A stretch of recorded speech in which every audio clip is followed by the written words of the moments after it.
250 жертв, и это не предел. Мошенники не знают отдыха. Напарницу также обманули по телефону. На какой сумме? 130 сняли. Полиция и дружинники вышли в очередной рейд. Нет погибших, но есть пострадавшие. А в городе ДТП уменьшилось на 4, то есть на 50%. С начала года на дорогах Лениногорска произошло 137 ДТП. Веселье для всех и для каждого.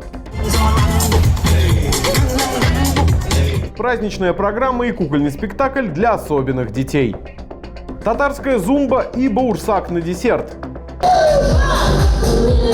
В Альметьевске открылся летний сезон зеленого фитнеса.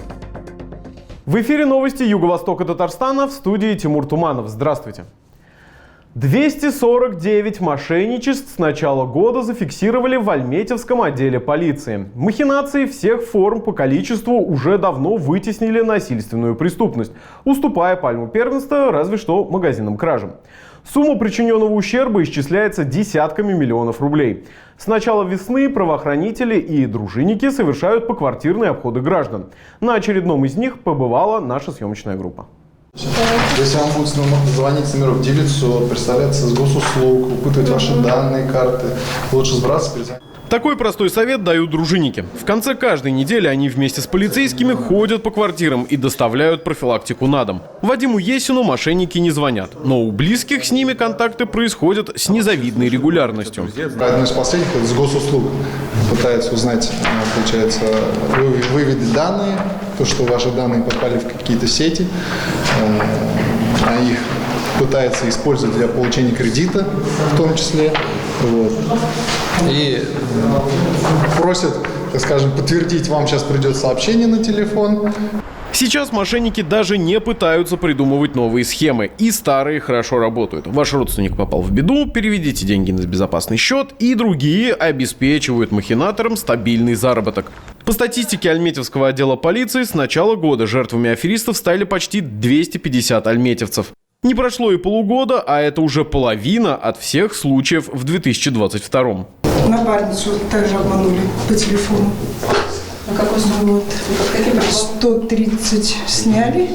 А вот Альфире Нугаевой телефонные аферисты докучают. Она рассказывает, что ей звонят в основном с московских номеров. Недавно звонили якобы из МВД, да до этого тревожили лже-кредиторы. Как не могу советовать. Просто я говорю, я ничего не нарушала.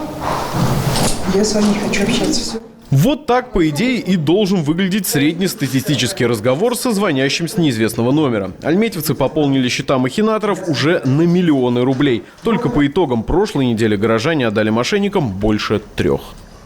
4 добровольца из Бавлинского района отправились на военную службу по контракту. Провожали их руководство района, близкие и друзья. Среди провожающих была и съемочная группа.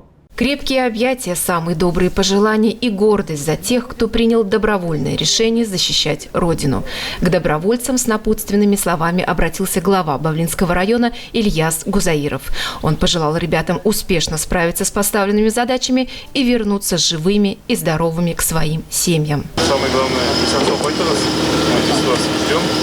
Ребят на службу, по контракту уходят. 54-летний Марат добровольцем в специальную военную операцию отправляется во второй раз. Хотим победить и прийти уже обратно. Настрой у всех хороший. Марата, кроме родных, пришел провожать и его самый лучший друг Ирик. Главное, чтобы домой приехал живым, здоровым. Я надеюсь, что будет все хорошо, все будет нормально. Хотели вместе, но не получилось. Добровольцы будут проходить военную подготовку, после всех распределят по батальонам. Айгуль Диатульна, Булат Мязов, новости Юго-Востока. Информация от поисковиков отряда «Лиза Алерт». В Ютазинском районе идут поиски Николая Мещерякова. С 23 февраля 2023 года местонахождение 21-летнего мужчины неизвестно. Приметы пропавшего: рост 180 сантиметров, нормальное телосложение, волосы каштановые, глаза карие. Был одет в темно-серую ветровку с капюшоном, серые спортивные штаны, черные кроссовки с красной подошвой. Среди возможных мест его исчезновения значатся Казань и Елабуга. А в поселке Урусу того же Ютазинского района ищут Артура Мингулова, где находится 39-летний мужчина, неизвестно с 23 мая 2023 года. Его приметы: рост 170 сантиметров, нормальное телосложение, волосы темно-русые, глаза голубые. Был одет в темно-синюю футболку с горизонтальными полосками, синие шорты с белыми лампасами, черные кроссовки. С собой был черный скоростной велосипед с рамой. Если у вас есть сведения, которые могут посодействовать поиску этих людей, позвоните на горячую линию 8 800 700 54 52. Звонок бесплатный. Традиционно в конце мая в Заинске проходит церемония награждения самых успешных учеников и педагогов «Одаренный учитель», «Одаренный ученик». И вручается специальная премия имени Рената Фардиева. Съемочная группа узнала, кто стал лучшим в этом учебном году. Вручается Гильфановой Карине, ученице 9 класса Кадыровской школы. Ученица 9 класса Кадыровской средней школы Карина Гильфанова по итогам этого учебного года стала одной из лучших заинских школьников. На церемонию вручения она приехала вместе с родителями и учителями. Хочу сказать огромные слова благодарности нашим учителям, которые помогают нам, ученикам, раскрыть и выявить наши способности, дают нам знания и опыт, который накопили в ходе долгих лет работы. Спасибо вам, учителя. В числе обладателей ежегодной специальной премии имени Рената Фардиева также ученик 6 класса школы номер 4 Артем Тимофеев. В этот день в зале собрались победители и призеры всероссийского и республиканского этапов олимпиад школьников. За высокие результаты грантом главы «Одаренный учитель» и «Одаренный ученик» награждены 51 ученик и 46 учителей школ города и района. И в этом году 67 побед и призовых мест республиканских и федеральных олимпиадах. Это дорого стоит. Давайте поаплодируем. Родителям, учителям, педагогам дополнительного образования были вручены благодарственные письма. А педагогическому коллективу Заинской школы номер 7 с углубленным изучением отдельных предметов вручен переходящий кубок. Бигадову Игорю Александровичу.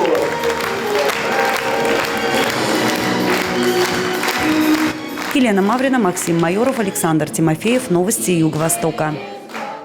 Безопасность детей в летние каникулы, ремонт и благоустройство автодорог обсудили во время заседания комиссии по безопасности дорожного движения в Лениногорске. Какие меры по обеспечению безопасности будут предприняты в ближайшее время, расскажем далее. За 4 месяца в Лениногорском районе зафиксировано 137 дорожно-транспортных происшествий, 6 из них с пострадавшими. В прошлом году за этот же период было 166 происшествий с 10 пострадавшими. Количество ДТП на территории района сохранилось на уровне прошлого года, а в городе ДТП уменьшилось на 4, то есть на 50%. Чтобы уменьшить количество аварий, сотрудники госавтоинспекции проводят рейды, в результате которых выявляют нарушителей правил дорожного движения. В большинстве случаев попадаются водители, не пристегивающие ремни безопасности. В числе популярных видов нарушений – выезд на встречку, вождение в нетрезвом виде. Немало нарушителей и среди пешеходов. С началом летних каникул на первый план вышли вопросы по предупреждению детского дорожно-транспортного травматизма. Особую тревогу вызывает увеличение на улицах количества самокатов, велосипедов и других мобильных видов транспорта. Катающиеся на них могут спровоцировать аварии. Просьба до конца каникул сделать запланированные работы по тем дорогам, по которым у нас маршруты школьных автобусов проходят, чтобы не было ситуации, как в прошлом году в Мичурино, когда школьный автобус уже пройдет, а дороги еще не завершены. Обратили внимание и на состояние дорог, ведущих к местам отдыха детей. Рассмотрели обращения жителей в народный контроль. В частности, речь шла об установке лежачих полицейских по улице Тукая, возле спортивной школы по греко-римской борьбе. Все вопросы взяты на контроль. Наталья Лакомкина, Роман Богатов. Новости Юго-Востока. В преддверии Международного дня защиты детей в 21-й школе прошел благотворительный праздник. Его организовал фонд «Дари добро». Участниками стали дети с ограниченными возможностями здоровья, их родители и педагоги. Для ребят организовали творческие мастер-классы и праздничную программу. Также детям показали кукольный спектакль «Под открытым небом». С подробностями Елена Бауэр.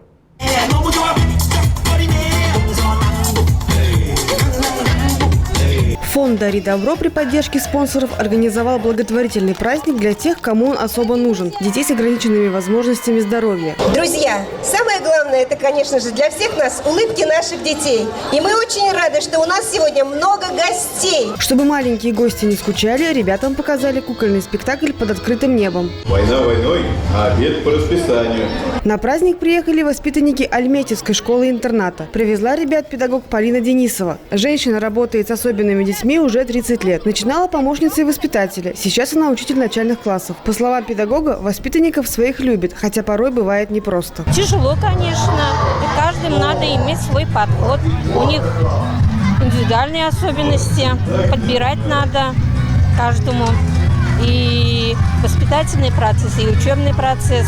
Все по-разному. Праздник прошел на базе 21-й инклюзивной школы. На сегодняшний день в ней обучается 90 детей с ОВЗ. Классы сформированы так, чтобы наравне со здоровыми учениками обучались школьники с ограниченными возможностями здоровья. Детям с ограниченными возможностями здоровья нужна социализация с обыкновенными детьми. И таким образом, когда 5 детей, например, в классе необыкновенных и 30 обыкновенных, они все вместе взаимодействуют. И таким образом необыкновенным детям легче адаптироваться к будущей жизни. Получить профессию, адаптироваться и социализироваться особенным ребятам помогает и Альметьевский медицинский колледж. Он сотрудничает с фондом «Дари добро» уже 2 года. Проводит региональный этап конкурса профессионального мастерства для людей с ограниченными возможностями. Его цель – профессиональная ориентация и трудоустройство лиц с ОВЗ. Дети, которые пришли в колледж, действительно ограниченные возможности, но в их глазах, в их поведении был очень живой интерес к медицинской специальности. Детям, которые пришли на праздник до выбора профессии, еще далеко, и их живой интерес направлен на шоу мыльных пузырей и на творческие мастер-классы. Организаторы уверены, такие события помогают ребятам и их родителям найти друзей и ощутить поддержку. Елена Бауэр, Антон Николаев, Новости Юго-Востока. Больше новостей вы сможете найти на нашем сайте. Пишите нам в соцсетях и напрямую в мессенджере WhatsApp. Связь с редакцией стала проще и в Телеграме. Свои новости вы можете присылать в удобный чат-бот. Найти ссылку сможете в нашем Телеграм-канале в закрепленном сообщении. Не переключайтесь, мы вернемся после короткого перерыва и вот о чем расскажем во второй части выпуска. Теперь не водитель, а пешеход. Лениногорец выпил 10 рюмок водки, поехал в военкомат, а оказался в зале суда. Татарстанская зумба и баурсак на десерт. В Альметьевске открылся летний сезон зеленого фитнеса.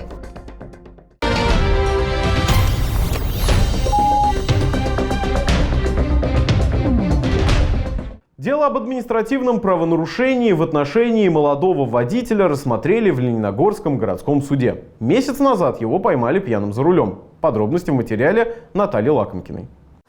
Инвалидности не имеете? Нет. Несовершеннолетние дети есть? Нет. 26-летнего водителя задержали в конце апреля возле дома номер 14 по улице Ленинградская. Сотрудники госавтоинспекции остановили автомобиль для проверки документов, но заметили, что молодой человек за рулем странно себя ведет. При общении от него пахло спиртным. Наличие алкоголя подтвердило проведенное освидетельствование. Алкотестер показал 0,565 миллиграмм на 1 литр выдыхаемого воздуха. Водитель признался, да, употреблял. Парень сообщил, что выпил 10 рюмок водки и, как написал в объяснении, поехал в сторону военкомата. Судом он был лишен прав на 1,5 года. Кроме этого, в казну государства лениногорцу придется заплатить 30 тысяч рублей. Его автомобиль эвакуирован на штрафстоянку. Постановление может быть обжаловано в течение 10 суток Лениногорский городской суд Республики Татарстан через мировой суд со дня его получения.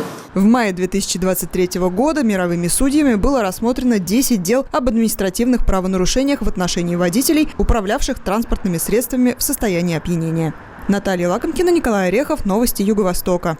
Как непросто развивать сельское хозяйство в нефтяном крае, знал Самат Ахтямов. Он стоял у истоков развития сельхозотрасли в Альметьевском районе. В минувшие выходные возле Новонадыровской сельской школы заслуженному работнику сельского хозяйства Татарстана и России открыли бюст. 40 наград различного уровня, среди них 17 союзного значения. Речь про колхоз «Ярыш», который 33 года возглавлял Самат Ахтямов. Обладатель ордена Ленина, Трудового Красного Знамени и Знака Почета. Свой трудовой путь он начал еще подростком. В нефтяном крае заниматься сельским хозяйством, те люди, которые как-то имеют отношение к сельскому хозяйству, меня прекрасно понимают.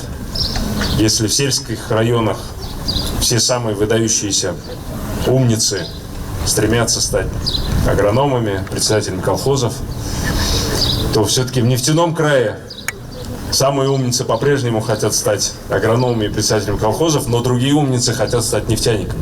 С 14 лет и почти до самой пенсии Самат Ахтямов успел поработать на нескольких крупных аграрных предприятиях района. Тайсуганова, Абдрахманова и родное Новое Надырово помнят его труд до сих пор. Одними из первых они получили газопроводы, в этих же селах начали строительство жилья для работников колхозов. Здесь вот Фагимович работал.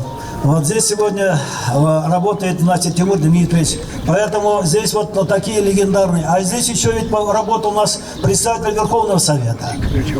Багаутдинов, да. Поэтому вы формируете крепких людей. По-другому с вами нельзя работать. А потом собравшиеся перешли к церемонии открытия бюста. За считанные минуты к мемориалу возложили десятки цветов. Принять лечебную хвойную или жемчужную ванны, пройти курс озона и магнитотерапии, грязелечения, улучшить состояние кожи на сеансах карбокситерапии и плазмолифтинга, а после процедур поплавать в бассейне или отдохнуть в соляной комнате. Все эти услуги доступны в санатории-профилактории «Голубое озеро». В списке преимуществ лечебного комплекса также удобные номера и питание халяль. Можно ли продлить вот у меня на 10 дней массаж? В санатории-профилактории «Голубое озеро» горячая пора. Одни постояльцы выезжают, другие заезжают. У каждого из них свой диагноз. После оформления визит к терапевту. В основном пациенты приходят с заболеваниями опорно-двигательного аппарата, сердечно-сосудистой системы, неврологические заболевания. После приема пациенту назначат комплекс процедур. Это может быть грязелечение, ингаляции, сеансы парафина. Можно пройти весь спектр физиопроцедур стандартный, все есть. Есть дарсонваль, электрофорез, СМТ, КВЧ, сухие ванны есть, магнит, все, что вы хотите, есть. Рима Мулагалиева приехала поправить здоровье из Башкирии. Это варикоз лечим. Это первый раз я еще. В соседней кабине идет сеанс магнитотерапии. В основном применяется при варикозе нижних конечностей, для разжижения крови, при заболеваниях суставов, позвоночника. Очень востребована процедура. А этот кабинет особенно популярен у представительниц прекрасной половины. Сеансы красоты проводит косметолог Алсу Галимова. После обработки лица достает тонкую одноразовую иглу и делает подкожные инъекции двуокиси углерода. Это процедура карбокситерапии. Оздоровление и эстетика кожи. Процедуру применяют для ухода за лицом и телом. Помогает справиться с темными кругами под глазами, выравнивает мелкие морщины. Глубокие морщины становятся менее заметные. Уходит землянистый цвет лица, кожа становится подтянутой, упругой, с красивым оттенком кожи. Кроме этого, специалист проводит процедуры плазмолифтинга, аппаратного вакуумного массажа тела и микротоковую терапию лица. А это кабинет водолечения. Здесь принимают разные водные процедуры, ванны хвойные, вот вы сейчас только видели, бромные успокаивающие, жемчужные, скипидарные ванны. А для любителей поплавать есть в санатории свой бассейн. Температура в нем поддерживается на уровне 28 градусов. Здесь проходят занятия аквааэробикой, есть и мусульманский час. Есть комната галотерапии. Это соляная комната. Здесь лечат органы дыхания. Также релаксируют, отдыхают пациенты после различных процедур. Выбор услуг для клиентов санатория обширный. От массажных кабинетов до лечения медицинскими пиявками и озонотерапии. С 1 июля начнет работать кабинет иглорефлексотерапии. Предусмотрена система скидок и акций с января по март, записываться на которые можно уже сейчас. Санаторий предложит постояльцам приветливое обслуживание и удобные номера. Номерной фонд, то есть номера, где проживают наши отдыхающие. У нас для любой категории отдыхающих есть номера. Есть эконом-класса, есть двухместные, есть трехместные, четырехместные, есть одноместные номера, есть полулюксы, есть люксы. Ну и, конечно, вкусное и полезное 3- и 5-разовое питание халяль от квалифицированных поваров. Санаторий «Голубое озеро» находится по адресу город Альметьевск, проспект Строителей, 59. Катерина Машинцева, Эльнур Залятов, Новости Юго-Востока. Выиграть путевку в санаторий и сертификаты на услуги медицинской клиники могут те, кто подпишется на газеты «Знамя труда» и «Альмет-Таннары» в период с 29 мая по 11 июня. Квитанцию о подписке нужно принести в редакцию по адресу улица Пушкина, дом 64. Розыгрыш призов состоится во время проведения городского сабантуя. Организатор акции – филиал АО «Татмедиа», редакция газеты «Знамя труда». С подробностями акции можно ознакомиться на сайте ЮВТ-24 и по телефону 44 05 88.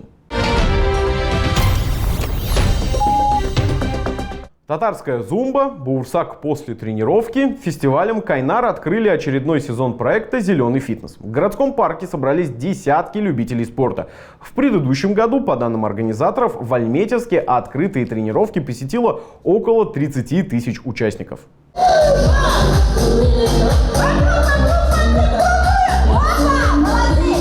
Кайнар – первый в череде фестивалей зеленого фитнеса. Физкультура с народным колоритом дала старт очередному сезону проекта. Среди участников завсегдатаи открытых тренировок Татьяна Шипилова – одна из них. Последние лет 5 для нее – это любимая форма отдыха. Это очень хорошо. Это для здоровья, для настроения, бодрость. Это все для нас делается. Народный колорит татарской зумбой не ограничился. Собравшимся предложили Баурсак. Но при условии, что все останутся до конца тренировки. Гульшат Мишанина ведет групповые тренировки проекта больше 5 лет. В спорте она всю жизнь занималась лыжами. Сейчас среди ее учеников не только участники зеленого фитнеса, но и студенты торгового техникума. Конечно, потому что я посещаю тренировки наших тренеров тоже. И в городском парке мне нравится. Вот шафл у нас преподает Лиля. Вот поэтому очень с удовольствием хожу. Зеленый фитнес существует с 2015 года. За это время он может похвастаться охватом в 20 миллионов человек. Только за прошлый год в Альметьевске около 30 тысяч горожан посетили открытые тренировки. Зимой и летом, днем и вечером любители физической активности в 47 регионах страны ходили на занятия. Организаторы проекта решили добавить мотивации и тем, кто предпочитал менее активный отдых. У нас новая система мотивации, чтобы у нас участники чаще ходили и больше. За каждые 10, 20, 30 посещений им будут выдаваться гарантированные подарки. То есть мы хотим, чтобы спорт входил в жизнь людей, чтобы он стал регулярным. Сегодня проект открыл сезон общедоступных тренировок, и закончатся они ближе к октябрю. За это время организаторы планируют провести 5 фестивалей, а дальше не за горами и зимний этап. С расписанием можно ознакомиться в сообществе зеленого фитнеса во ВКонтакте.